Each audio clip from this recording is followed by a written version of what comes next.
Shalom shalom yakunze inyigisho Rhapsodie de réalités turi ku munsi wa mbere igenekerezo rya 29 kwezi kwa gatandatu mwaka wa 2026. Je muri kumwe Adel Ange inamugisha. Ijambo twishimikiza uyu munsi.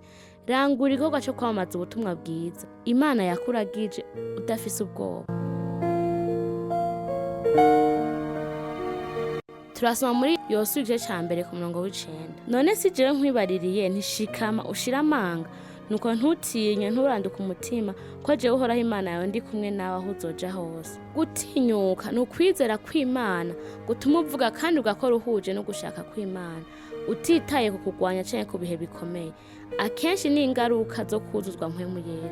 Ugushinga intaye kwa Kristo gufise ubuzima n'inkomezi bituma ubutumwa bwiza bukwiragira hose. Ivyo nivyo tubona mw'ishengero rya mbere. Abera bose baruzuye mpwemu yera maze bavuga ijambo ry'Imana atabwoba. Ese ukuntu dukeneye ivyo muri iyi si turimwo uno munsi. Umurimo w'ubutinyutsi n'ubushizi bw'ubwoba buva ku Mana mu kwamamaza ubutumwa bwiza. Umuntu afise ubutinyutsi amenya ko kugwanywa kose ari akaryo ko gutsinda. Intumwa ntizasubiye inyuma kubera uguhamwa.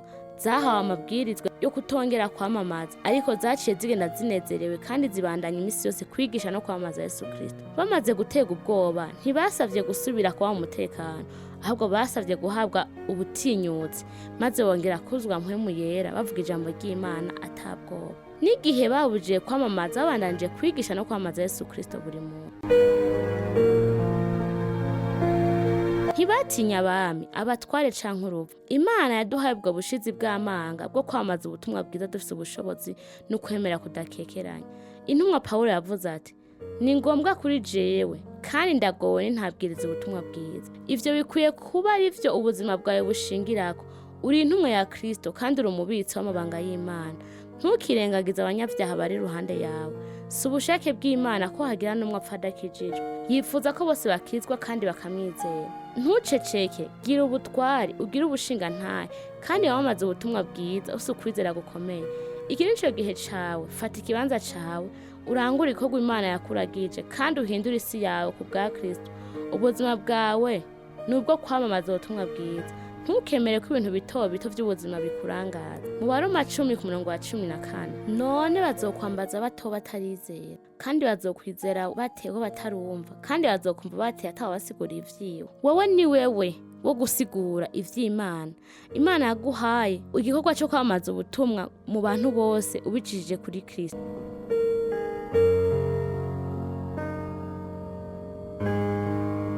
Turaja muri ca kabiri ari cisengesho. Muraturana nanje ati ndi intumwa ya Kristo kandi biciye muri jewe. Ijambo ry'Imana rirashika mw'isi yanje rifise ubushobozi. Rizana agakiza no guhinduka mu buzima bwa benshi. Ndi intwari ndafise ubutwari kandi ndashobojwe na mpwemu yera kwamamaza ubutwari bwiza bwa Yesu Kristo n'ubushizi bw'ubwoba. Haleluya.